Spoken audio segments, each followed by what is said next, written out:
안녕하세요. 30대 초반에 결혼 5년차 여자이고 현재 저는 아이가 없는 딩크 부부로 살고 있습니다. 이유는 불임 판정을 받은 남편으로 인해서 어쩔 수 없는 것이었고 불임인 줄을 남편 스스로도 모른 채 저랑 결혼을 했던 것이어서 따로 문제를 삼으려고는 하지 않았어요. 아이를 가지는 것보다 남편을 더 많이 사랑했기 때문에 차라리 단둘이 이러고 평생 살아도 나쁠 것이 없겠다 싶어서 자연스레 딩크를 받아들였습니다. 저희 두 사람은 둘 다 직장이 있어서 하루 1년이 거의 쳇바퀴 마냥 똑같이 흘러가는 사람들이었어요. 나이가 조금씩 차기 시작하니 20대 때보다 체력이 좀 떨어져서 이제는 더 열심히 나가서 노는 것도 잘 하지를 못하고 있고요. 그냥 퇴근하면 집에 와서 남편이랑 맥주 한잔을 하거나 맛있는 저녁을 먹으며 영화를 보는 걸로 인생의 낙을 즐기고 사는 중입니다. 저나 남편이나 천만다행히도 다른 걱정이라고 할 것이 없어서 지금의 행복을 누리는 것이 가능했던 것이죠. 저희 부부는 결혼할 때 친정 부모님께서 돈 1억을 대주셨고 시댁에서는 5천만 원, 그리고 저희 부부 두 사람이 합친 돈 1억에 은행 대출까지 받아서는 집 한 채를 장만했었어요. 그 덕에 결혼하고서 직장만 한 것에 큰 스트레스를 받아본 적이 없었고 저희도 양가 부모님의 도움이 분명 컸다는 것을 잘 안다는 이유로 참 잘해드리려 노력을 했습니다.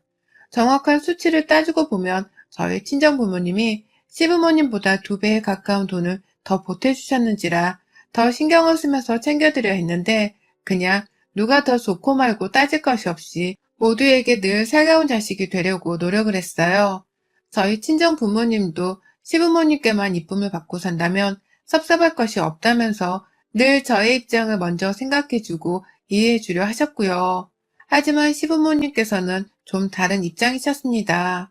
결혼할 적에 돈 5천만 원을 그 큰 돈을 빌려줬는데 어째 고맙다는 말이나 고마운 표시를 하지 않냐면서 돈에 관한 생색을 얼마나 징하도록 내셨는지 몰라요.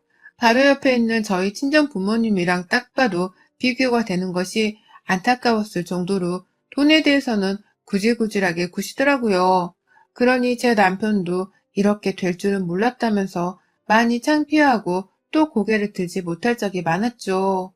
저희 집이 마포구에 위치해 있는데 시댁은 서울 노원구입니다. 같은 6호선만 타고 가면 편리하게 갈 수는 있지만 이게 시간이 거의 1시간 가까이를 잡아먹는 먼 거리였어요.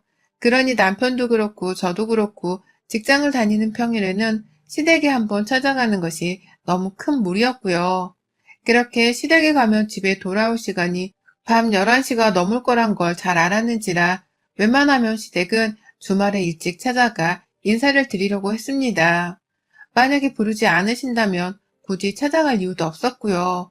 하지만 저희 시어머니는 그 돈이 내 노후자금인데 라는 소리를 하면서 허구한 날 옆에 계신 시아버지를 보채고 또 저희 부부를 닥달을 하시더라고요. 노후자금으로 지금 서울에서 금값으로 불리우는 아파트 한 채를 사는 데에 도움을 줬더니만 며느리가 연락도 잘 안 하고 매일 찾아와 인사도 안 한다면서 저를 나무라셨죠. 지금이 어떤 시대인데 마치 조선시대의 문안인사를 드리던 그 천박한 문화를 바라는 것 마냥 말입니다. 처음엔 이런 소리가 당연히 자식들을 향한 어머님의 섭섭함에서 비롯된 것인 줄 알고 바로 전화를 드렸어요. 어머님, 잘 일어나셨죠? 어머님, 진지는 잘 잡수셨어요? 라고 하면서 실제 문안인사와 비슷한 깍듯한 전화를 해서는 시어머니께 안부를 여쭙습니다. 본인이 받고 싶다고 옆에서 자꾸 티를 내며 나무라시니 저도 밉보이고 싶지가 않아서 그렇게 했던 것이었어요. 그런데 이게 시어머니께는 영 성인 차지를 않았던 모양입니다. 아니 오히려 더 열불이 나게 만든 것 같았어요. 어느 순간부터는 전화를 하지 말고 직접 찾아오라는 소리를 하시더라고요. 내가 전화로 듣고 싶어서 옆에서 잔소리를 한 게 아닌데 자꾸만 전화만 하면서 안부 인사를 때우려고 한다며 말입니다. 그러니 저도 속에선 답답하고 억울해 죽겠는데도 시어머니 눈치가 하도 보여서 시댁을 찾아가야만 했습니다. 그쯤 남편이 불임 판정을 받고서는 양가 부모님께 딩크 부부를 선언하고 있었을 시기이기도 했는데요. 혹여나 자기 아들 문제로 충격을 받으실까 싶어서 비위를 미리 잘 맞춰드리려는 목적으로 아무 말 않고 시댁을 찾았어요. 퇴근하고 곧되어 시댁에 가서는 제 입에는 맛도 없는 밥을 맛있다고 잔뜩 얻어먹고서는 어머님 옆에서 과일 차려드리고 찬물 내어다 드리다가 집으로 돌아왔고, 가끔 남편이 야근을 한다고 시댁에 못 간다 할 때에는 저 혼자서라도 시댁에 씩씩하게 찾아가서는 옆에서 아부를 떨다 왔어요. 처음엔 이렇게 살아야만 하는 건 줄 알았어서 속도 없이 그랬던 건데, 딩크 부분을 선언하고 나서야 딱 현타가 찾아왔습니다. 자식을 안 낳는다고 하니 저를 사람도 아닌 취급을 하며 멀리 하시길래, 그때 딱 나는 애초에 시어머니로부터 이해를 받을 수 있는 존재가 아니었다는 걸 알아차렸죠. 애초에 나는 무슨 행동과 말을 하고 살더라도 시어머니의 눈에는 밉상이고 남 같은 존재인데, 내가 너무 잘 보이려는 마음에 시어머니 옆에서 배알도 없이 시키는 대로 행동을 하고 살았구나 싶었습니다. 그래서 그때부터는 저도 자주 하던 연락을 덜 하게 되었고, 시댁에 가는 수고로움은 아예 멀리하려고 했죠. 처음엔 딩크족이란 말도 처음 들어본다며 어떻게 니들은 몸 관리를 그따위로 해서는 아이를 못 갖느냐면서 저까지 싸잡아서는 애를 못 낳는 것에 대한 탓을 하더라고요. 어쩔 땐 아예 저만 바라보면서 불임에 관한 혼을 내기도 하셨습니다. 남편이 불임이니까 애를 못 낳게 된 건데 이 불가항력적인 문제를 왜 나한테 탓을 하시나 싶어서 저도 순간 열이 받았는데, 자기 아들이 불임이라는 것을 인정하고 싶지 않아서 저러시는 걸지도 모른다 생각하며 어머님의 말들을 하나하나 다 참고 넘겼어요. 그러다 보니 결국 저도 어머님이 점점 지치기 시작했고, 그러다 그냥 멀리하는 게 상책이라고 생각해 보게 된 것이었죠. 반면 그쯤 저희 집에서는 새 가족이 들어왔습니다. 저희 부부가 막 불임에 대해 시부모님께 고백을 했을 때 저희 아주버님께서 결혼을 하겠다며 여자를 데려오셨어요. 제게는 형님이 생기게 된 것이었습니다. 저하고 동갑내기였고 일하는 직종도 비슷했던 형님은 처음부터 대화가 잘 통했습니다. 그래도 저보단 윗사람이니까 어떻게 호칭을 정리할까 하다가 맞존대를 하며 서로를 부르기도 했죠. 처음 만나서부터 얼마 안 있고서 코로나가 터지는 바람에 서로를 잘 볼 수가 없었기에 막 친해질 기회까지는 잘 없었지만 간간히 대화를 나눌 때의 느낌이 참 좋더라고요. 겪어보면 볼수록 사람이 진짜 괜찮은 사람이라는 것도 알 수 있었고요. 처음 형님이 결혼하기 전부터 제가 형님께 반했던 순간이 있었어요. 집으로 인사를 오셨던 날, 시어머니가 저희 부부도 부르시는 바람에 평일 저녁에 집을 찾아갔어요. 제가 회사 일 때문에 조금 늦게 도착을 했습니다. 꼼짝없이 집에서 형님 얼굴만 잠시 보고서는 다시 집으로 1시간 넘게 걸려 가야 하는 꼴이었죠. 허겁지겁 달려가서는 숨이 찬 채로 시댁에 도착을 하니 어머니께서는 제 꼴을 보고는, 넌 애도 안 낳는 애가 꼴이 그게 뭐니? 누가 보면 애 셋은 낳은 아줌마인 줄 알겠다. 라면서 딱 이 쓴소리를 눈 하나 깜빡하지 않고서 독하게 뱉어내시더라고요. 땀 흘리고 머리 휘날리고 있는 제 꼴이 너무 못생기고 못났다면서 말입니다. 그러니 저도 처음 형님을 뵙는 자리였고 오랜만에 아주버님도 뵙는 자리였는데 낯선 이들 앞에서 얼굴이 화끈거려 부끄러워 죽겠었죠. 죄송하다는 말씀을 드리면서 거실에 모인 가족들 옆에 쭈구리 마냥 앉아서는 숨을 좀 고르려고 하는데, 손님으로 시댁에 처음 인사를 오신 형님이 갑자기 자리에서 아주버님께 외치더라고요. 물 한 잔 드려야지! 라고 말입니다. 그러자 가만히 남일 보듯 있었던 아주버님도 그래야지! 라면서 자리에서 일어나 부엌으로 물 한 잔 들어갔고, 그 순간 형님이 아주버님 들으라는 식으로 말씀을 하시더라고요.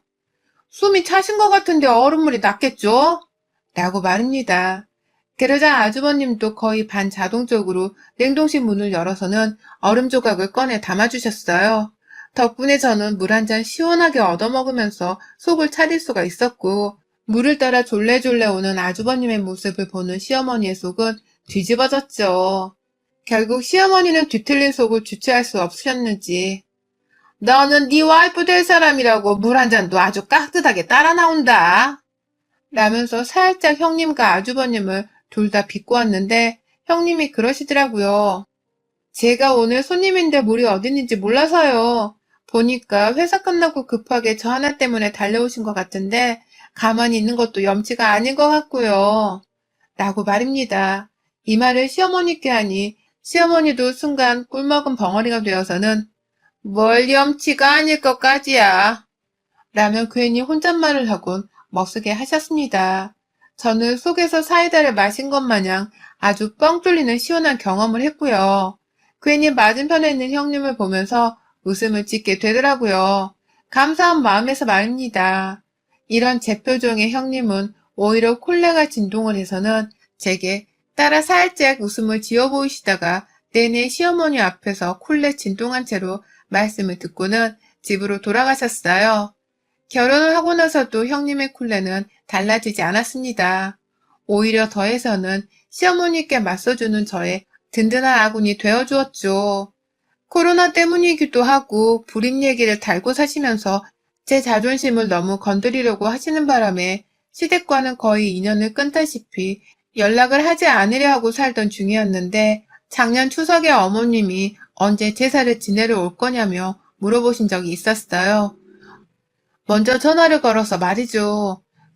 그 말에 어찌해야 하나 대답을 못한 채로 망설이고 있다가 결국 빨간 날에 찾아뵙겠다는 연락을 하고서는 전화를 끊었습니다. 코로나로 명절을 안 지내는 게 맞는 거였는데도 강압적으로 언제 올 건지에 대해서 물어보는 시어머니의 태도에 제가 심장이 쫄려서는 어쩔 수 없이 그런 대답을 한 것이었어요. 그런데 정말 20분도 지나지 않아서 시어머니가 다시 연락이 오셨어요. 야, 니네 형님이 무슨 말을 하더라도 절대로 싫다고 하고는 무조건 제사 지내러 와야 한다. 알았지? 너 명절에 안 오기만 해봐. 확. 너만 믿는다. 라고 하면서 말입니다. 무슨 일에서인지 저를 믿는단 말을 하면서 자기 편이 되어달라는 듯 겁박을 하는 다급한 어머님의 목소리가 의아하던 중 정말로 형님께 연락이 왔습니다. 그동안 간간히 안부를 물으며 짧은 문자로만 소식을 주고받아왔던 형님이 그러시더라고요. 방금 어머님이랑 통화했죠? 제가 이번 명절에 당연히 시댁에 안 가는 게 도리인 거라며 몇 마디 따끔히 해드렸더니 찍소리도 못하다가 동서한테 말을 해보겠다며 일방적으로 연락을 끊으셨어요. 또 한바탕 뭐라고 하셨죠? 미안해요. 라고 말이죠. 이제 보니 형님은 코로나 때문에 시댁에 가지 않겠다는 말을 당당히 하셨던 모양이더라고요. 그러자 시어머니는 만만한 저를 꼬드겨서 형님도 오게 하려고 황급히 저한테 전화를 걸으셨던 것이었어요. 그러니 저도 얼마나 형님이 고마웠는지 모릅니다.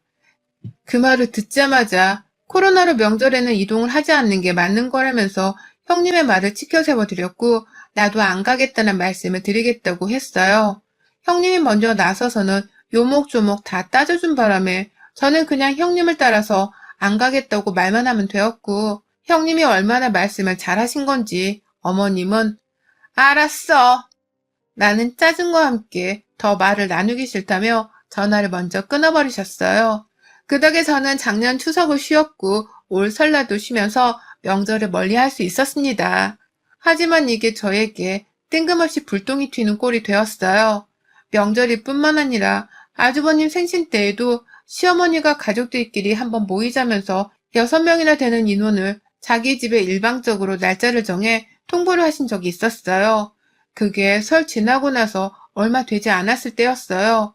이렇게라도 안 모이면 자기가 자식 놓고 사는 보람이 없다며 저희 남편이랑 아주버님께 먼저 전화를 돌리셨더라고요. 아들들 마음을 먼저 사로잡으려는 속셈이셨던 것이죠. 그런데 이 시어머니의 속셈은 정말 3일 전화로 끝이 났습니다. 생신상을 차리고 싶으면 사회적 거리두기에 맞게 당신 아들만 부르던가 우리 부부만 초대를 해서는 5인 이상의 집합금지 룰을 지켜달라고 형님이 바로 전화를 걸어 딴지를 걸으셨고요. 급기야 자신은 직장을 다녀서 코로나에 걸리면 절대적으로 안 되는 사람이라면서 생일잔치를 극구 거부한 바람에 아주버님이 형님을 따라 거절하시고 결국 저희 남편의 저까지 줄줄이 이를 핑계로 거절을 해버렸어요. 그 과정에서 시어머니께 자식도 없는 게 꼭 바쁜 티를 내면서 산다. 꼴값이다 정말. 이라는 악담도 전해 들었지만 괜찮았습니다. 시어머니를 뵈러 가지 않는다는 것만으로도 저는 행복했으니까요. 가면 면전에서 이런 말보다 더한 말을 들으며 살아야 했을 터인데 형님이 차단을 제대로 해주신 덕분에 약간 욕만 먹고 말면 그만이었죠. 시어머니도 점점 형님이 저보다 더한 성격을 가진 강한 분이라는 것을 알아차리는 중이셨던 건지 슬슬 며느리한테 사소한 전화 한번 하는 것도 눈치를 보기 시작하셨고요. 뭔가 조금씩 변화가 생기고 있는 중이어서 저로서는 그 자체가 다 기뻤습니다. 그러다 이번 달 추석이 다가오고 있잖아요. 우리 형님이 또다시 총대를 메고 나서주셨습니다. 아주 작정을 하고 덤벼든 시어머니께 제대로 말입니다. 절대적으로 이번 추석에는 반드시 두 며느리를 시댁에 불러와 제사상을 차리게 하겠다면서 시어머니가 한 달 전부터 내내 이날만을 벼르고 계셨어요. 벌써 2번이나 조상님 제사상을 아들들 그리고 며느리들 없이 지내게 되었다며 이게 세상에 가당키나 하는 말이냐면서 한 달 전부터 만만한 저를 붙잡고서는 얼마나 형님 욕에 제 욕을 대놓고 하면서 집에 오란 소리를 하셨는지 모릅니다. 그러면 저는 다른 가족들에게 이 얘기를 전하지 않고서 그냥 혼자 삭히며 무시를 하고 있었어요. 그러다가 저번 주부터는 조금씩 시어머니가 제게 계속해서 저와 형님 사이를 이간질 시키려 하더라고요. 네 형님 톡하다 톡해. 그런 여자 옆에 있으면 너도 나중에 딱 그 짝이 되는 거야. 톡해서 옆에 찰수가 옴붙어서는 인생이 꼬이는 거라고. 조상한테 제사를 잘 지내야 복이 계속 들어오고 인생이 잘 풀리는 건데 딱 네 형님 같은 사람은 인생 꼬이기 딱 좋은 팔자인 거야. 절대로 넌 그런 사람 옆에 들러붙으면 안 된다. 닮지도 말고 연락도 잘 하지 말고 이번 추석 때 나랑 얘기를 더 해보자. 라면서 말이죠. 그러면 저는 당연히 형님이 더 좋았기 때문에 시어머니 말을 한 귀로 듣고 흘리기만 했는데 시어머니는 지치지도 않고 이런 말씀을 하셨죠. 꼭 시댁에 오라는 말씀도 덧붙이면서 말입니다. 당연히 시댁에 가기 싫었고 그래서 일핑계를 대면서 이번에도 못 갈 수 있다는 말을 조금씩 드리기도 했는데요. 그러면 본인 백신을 맞은 것에 대해서 그리고 저희 아주버님이 백신을 맞은 것을 언급하면서 이제 괜찮으니 시댁에 오란 말을 더욱 강하게 뱉어내셨죠. 형님 욕에 시댁 오란 소리에 정말 하나부터 열까지 죄다 듣기 싫은 말이어서 혼자 괴로워만 하고 있었는데 하루는 형님이 전화를 해오셨어요. 동서, 어머님이랑 요새 통화했죠? 라고 물어보더라고요. 그래서 형님과 대화를 하기 시작했는데 글쎄 제가 모르는 반전이 숨겨져 있었습니다. 그동안 저한테 시댁에 오라며 전화를 해서는 형님 뒷담화를 엄청 해오셨던 시어머니께서 정작 형님한테도 전화를 걸어서는 시댁에 오란 소리와 함께 제 뒷담화를 신랄하게 하셨다 하더라고요. 급기야 시댁에 오란 소리를 하기 위해서 제가 불임인 것을 계속해서 언급하셨다고 해요. 시어머니가 자꾸 퇴근길마다 전화를 걸어와서 늘 무시를 할 수 없는지라 전화를 몇 번 받았는데 참 너무하시더라고. 동선에 불임 언급하면서 우리 집이라도 빨리 애를 가지라고 옆에서 눈치를 주시는데 이게 추석에 시댁에 가는 거랑 무슨 상관이 있는 건가 싶기도 하고 조상한테 제사를 지내지 않으면 우리도 동선애처럼 아이를 못 갖게 된다고 하시는데 난 이런 소리를 가만히 듣고만 있을 수가 없거든. 동서는 어떻게 생각해요? 라면서 주고받은 대화에 대해서 최대한 제 욕은 다 밝히지 않은 채 말씀을 해주시는 형님의 말에 저도 열불이 터졌어요. 그래서 당연히 시어머니와의 대화를 언급하면서 이번에는 기분이 나빠서라도 가지 않겠다고 밝혔고 그러자 형님이 그러시더라고요. 그럼 나한테 맡겨요. 시어머니 말하신 거 다 있고 누막난 할망구가 뒷거리말이니 당장 쓰레기통에 갖다 버리고요. 라고 말입니다. 그리고는 바로 형님이 전화를 끊어버리셨어요. 무슨 전쟁터에 나가는 나라 지키는 영웅 마냥 아주 감동적인 말을 저한테 해주고는 씩씩하게 전화를 끊어버렸죠. 그렇게 1시간 정도를 내내 형님 연락만 기다렸어요. 도대체 무슨 말을 시어머니께 어떻게 하고 계신 건가 싶어서 혼자 궁금해하면서 막 기다리고 있는데 갑자기 반갑지 않은 시어머니 전화가 걸려왔습니다. 전화를 받자마자 막 울먹이면서 말씀을 하시더라고요. 아니, 내가 며느리한테 이런 소리까지 듣고 살아야 한다니. 니네 형님 정말 미친년 아니니? 제사에 오라는 게 뭐가 잘못되어서는 나를 명예훼손으로 고소를 하겠다, 말겠다 하는 거니. 나한테서 막 법조문 어쩌고 읽고서 위자료를 얼마 내야 한다고 겁박을 하는데, 나 진짜 살다 살다 시어머니를 겁박하는 년은 또 처음 본다. 내 친구들 중에서도 아무도 이런 취급받는 사람이 없는데 내가 전생에 무슨 죄를 지어서 이런다니. 라고 말이죠. 세상에, 형님께서 전화를 끊고 나서 시어머니께 바로 뒷담화를 깐 것에 대해 명예훼손으로 고소를 하겠다고 걸고 넘어지셨더라고요. 그것도 자신의 뒷담화가 아니라 동서인 저를 부리민 여자라고 욕하고 비하한 것에 대해 녹음을 해놨으니 이걸로 동서한테 직접 명예훼손 고소를 하라고 자신이 금전적인 도움까지 다 줄 거라고 며느리한테 그런 욕을 하고서도 무사할 줄 아냐면서 막 벌금 타령을 했다고 해요. 자신의 뒷담화도 저에게 했다는 것을 저를 통해 직접 들으셨음에도 불구하고 저를 지켜주기 위해서 그 말은 쏙 빼놓은 채로 혹시 동서한테 제 뒷담화도 하신 거 아니에요? 제가 지금 동서한테 전화해서 물어볼까요? 라고 하면서 시어머니를 더 겁박했다고 하고요. 그러니 시어머니는 졸지에 여기저기 뒷담화를 까고 다니는 치졸한 시어머니가 되어버리셨고 급기야 그런 자신에게 위자료를 물게 하겠다고 고소 얘기를 하니 너무 황당하고 무서우시다며 전화를 뚝 끊어버리셨다고 해요. 그마저도 형님이 질릴 만큼 전화를 다시 해대시는 바람에 거의 둘이서 1시간 가까이 그렇게 잠수를 타다가 통화를 하다가 또다시 잠수를 타다가 하면서 고소 문제로 말싸움을 하셨고 결국 시어머니가 두 손 두 발을 들고서는 백기를 들었습니다. 항복을 한 것이었죠. 그 와중에 며느리들한테 싹 다 무시를 받을 수는 없다면서 저한테 전화를 해서는 또다시 형님 뒷담화를 하면서 저만큼이라도 명절에 시댁에 오게 하려고 꼼수를 부리고 계시더라고요. 저만큼은 어떻게든 시댁에 와서 제사 음식을 만드는 것을 돕게 하고 노동을 시키라는 속셈으로 말입니다. 그러니 저도 당연히 형님의 편에 완전히 서서는 시어머니께 똑같이 저항을 할 수밖에 없었습니다. 내가 거기 왜 가요?